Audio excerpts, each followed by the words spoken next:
umat akhir zaman itu Allah muliakan dengan sebutan ikhwan Rasulullah. Masih ingat hadisnya? Masih ingat?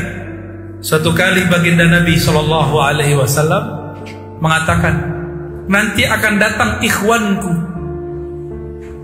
Sahabat GR, wahai Rasulullah, bukankah kami adalah ikhwanmu? Hadis Imam Nasai dan hadis sahih. Apa kata baginda Nabi Muhammad SAW? Antum ashabi, kalian itu ashabku, sahabatku. Yang disebut ikhwan, orang yang percaya kepadaku tapi dia belum pernah bertemu aku. Percaya dengan kalamku bahwa aku mengatakan akan muncul keturunanku nanti, namanya Al-Imam Al-Mahdi dari keturunan Fatimah. Percaya enggak? Percaya? Tapi hati-hati, kini akan muncul Mahdi palsu. Ya? Akan muncul.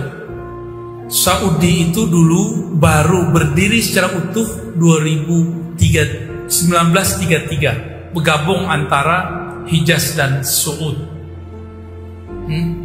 Berarti Mekah dikuasai Wahabi tahun 33. 100 tahun lagi tahun berapa? 2033. Itu puncak nanti perjuangan kita. Ya, karena Nabi mengatakan, innallaha yab'atsu li hadhil ummah may yujaddid laha dinaha. Ya. Innallaha yab'atsu, ya.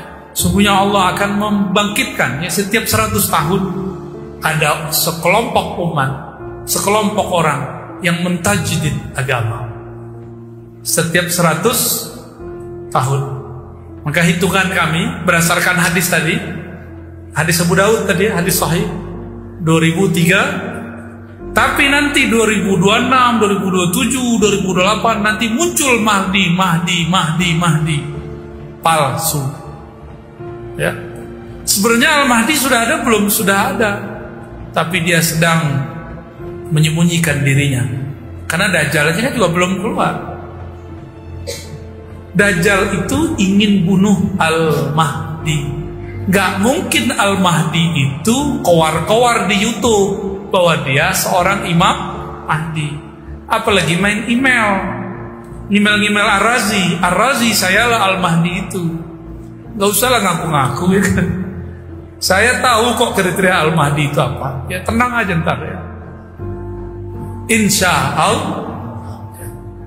Dalam salah satu pengalaman rohani, Allah perjalankan saya di alam mimpi, melihat dua sosok, Al-Mahdi dan Al-Masih Dajjal.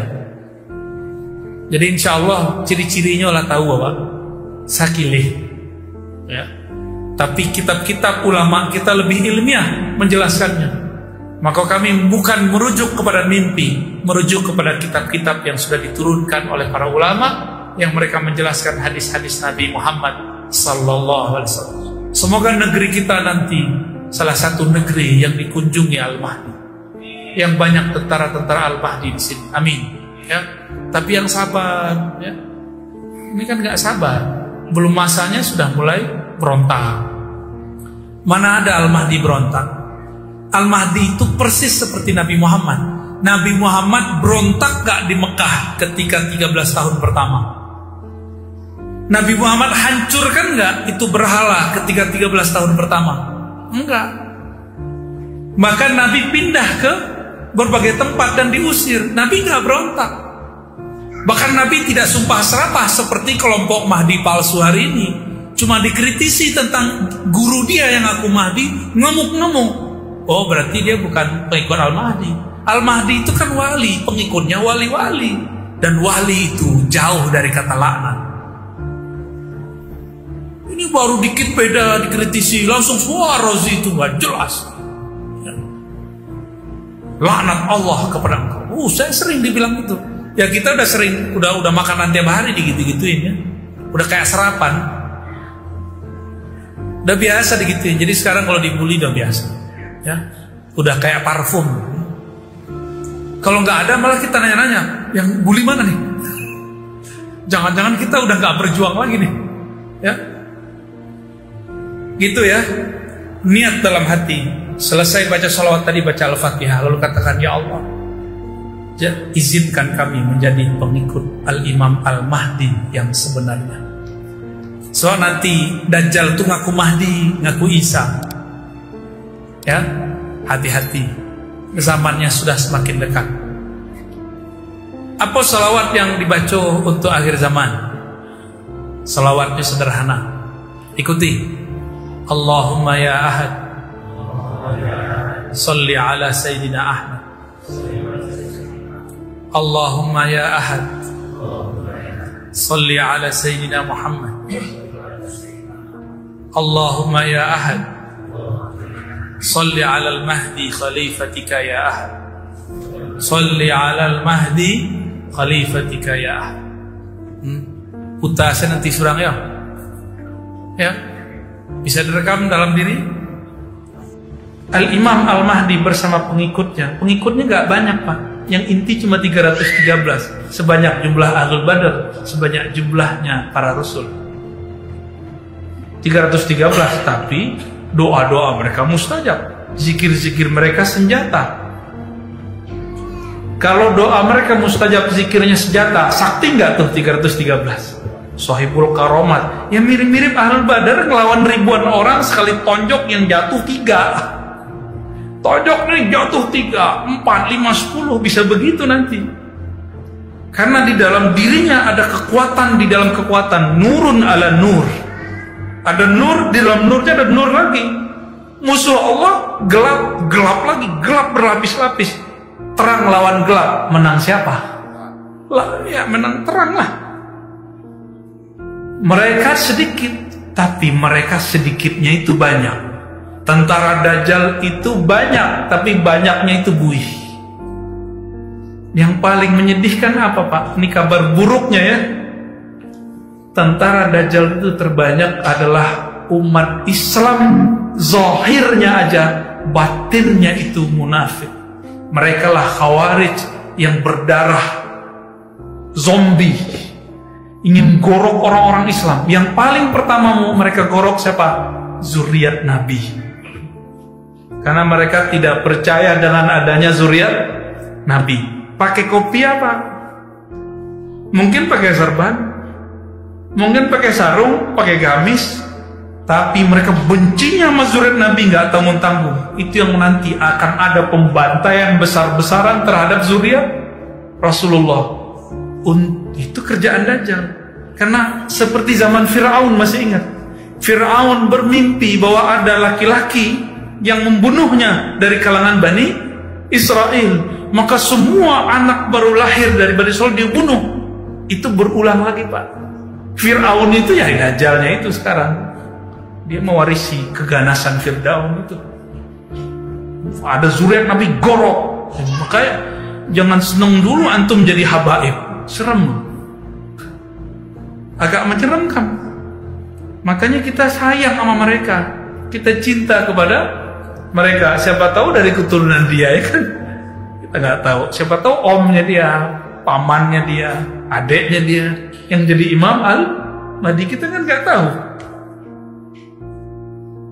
Ini yang menyedihkan, Pak. Itu yang Nabi katakan, fa iza laqitumuhum faqtuluhum. Kalau ketemu Khawarij, lawan.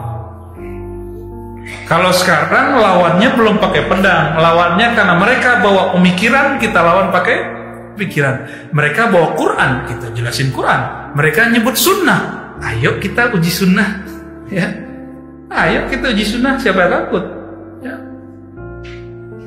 Nggak ada takut, nggak boleh ada rasa takut. Tapi kegeeran juga nggak boleh. Ya antara itulah, ya. Antara khauf dan roja. Antara rasa takut Allah nggak terima, tapi juga harapan besar Allah terima. Itu, Pak, kolbunya tentara Imam Mahdi itu begitu. Cemas-cemas harap, cemas-cemas harap, takut-takut tenang, gitu. Ada begitu. Kenapa? Di kolbunya ada keyakinan dan kesetiaan, dua aja. Ada keyakinan, ada kesetiaan. Ke siapa dia setia? Kepada Imam Al-Mahdi ntar.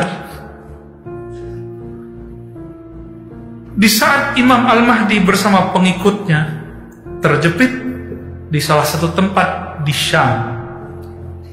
Di wilayah timur kota Damaskus ada satu menara putih, dan itu dirahasiakan Allah hari ini. Makanya Syam sekarang dihancurkan nggak? Kenapa? Dajjal ngerti Pak bahwa dia akan dibunuh oleh Isa. Isa turunnya di mana? Timurnya Damaskus. Seperti dulu Dajjal itu merencanakan kematian Nabi Isa karena dia tahu di print takdirnya dia. Jadi di Lauh Mahfuz dulu dia dikasih izin ngintip, karena sebelum Nabi Muhammad jin, iblis, dukun-dukun itu dikasih kabar. Dajjal kan pimpinannya, dikasih izin mengintip ke sana. Dulu si Dajjal ini menyamar jadi muridnya Yesus Isa. Buat skenario, terbunuhlah Nabi Isa yang diserupakan, bukan Nabi Isa yang asli. Wa ma qataluhu wa ma salabuhu. Mereka tidak pernah membunuh Isa, juga tidak menyalibnya, tetapi syubbiha lahu, ditasbihkan, dibuat personifikasi mirip dengan Nabi Isa. Siapa yang buat skenario? Yang mau bunuh Nabi Isa? Dajjal. Karena dia tahu yang akan bunuh dia siapa? Ternyata Allah punya cerita lain. Diangkat Nabi Isa ke langit kedua. Ketemulah Nabi Muhammad waktu Mi'raj. Oh, ini tuh namanya Isa. Ketemu Nabi Muhammad. Isa ya, ada di langit kedua Pak sekarang. Tubuh fisiknya dan ruhnya masih ada lengkap. Belum mati beliau. Kalimatnya cuma mutawafika. Mutawafika secara ilmu harfiahnya bisa diartikan kami sempurnakan engkau, bukan kami watikan, bukan. Terus nanti turun di menara putih. Di saat itulah kalau ada Nabi Isa, kaburlah si Dajjal. Nah, nanti ada saat Al-Mahdi ini tidak diizinkan Allah langsung menangani Dajjal. Kenapa? Gelarnya nggak matching.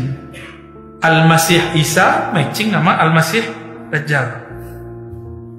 Ya nggak urusan Mahdi lah itu, gitu.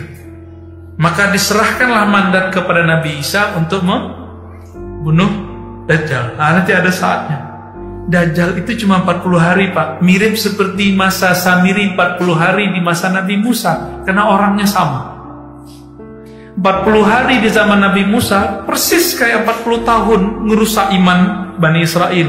Nanti 40 hari, satu hari seperti 1 tahun. Hari kedua di hadis itu dikatakan seperti sebulan. Hari ketiga seperti seminggu. Hari berikutnya seperti hari-hari biasa bagi orang beriman. Bagi orang nggak beriman, 1 hari kayak setahun. Hari kedua setahun, hari ketiga setahun. Rasanya 40 tahun lebih. Terus siksa. Akhirnya mereka mikir, ya udahlah, kita jadi hambanya Al-Masih Dajjal aja. Itu Pak, nanti orang nggak kuat lapar. Kalau kita ini hamba perut, hamba duit, nanti nggak kuat. Maka sekarang jangan menghambakan diri kepada fulus, kepada perut. Kalah kita. Boleh kita butuh ya. Tapi ya kita pagar-pagarlah diri. Di saat itu nanti hari ke-40 Dajjal digorok oleh Nabi Isa. Ada rahasia-rahasia yang tidak semuanya diturunkan kepada kita mengenai bagaimana pembunuhannya. Kan sakti itu Dajjal. Kok bisa dikejar sama Nabi Isa? Nah, itu yang nggak diturunkan kepada kita. Di hadis begitu aja Pak. Ya nggak banyak ceritanya, begitu aja. Setelah Nabi Isa membunuh Dajjal, berdirilah daulah khilafah ala minhajin nubuwah. Khilafah terakhir. Coba kata kuncinya apa? Khilafah ala minhajin nubuwah. Minhaj nubuwah artinya sesuai seperti nubuat. Nubuat itu arti kenabian. Kenabian diatur oleh makhluk atau diatur oleh Khalik? Diatur oleh Allah. Maka yang memilih Imam Mahdi ini Allah. Kita nggak bisa milih Pak. Oh kita maunya Habib Fulan, nggak bisa. Kita maunya ustadz kita aja deh Mahdi, nggak bisa.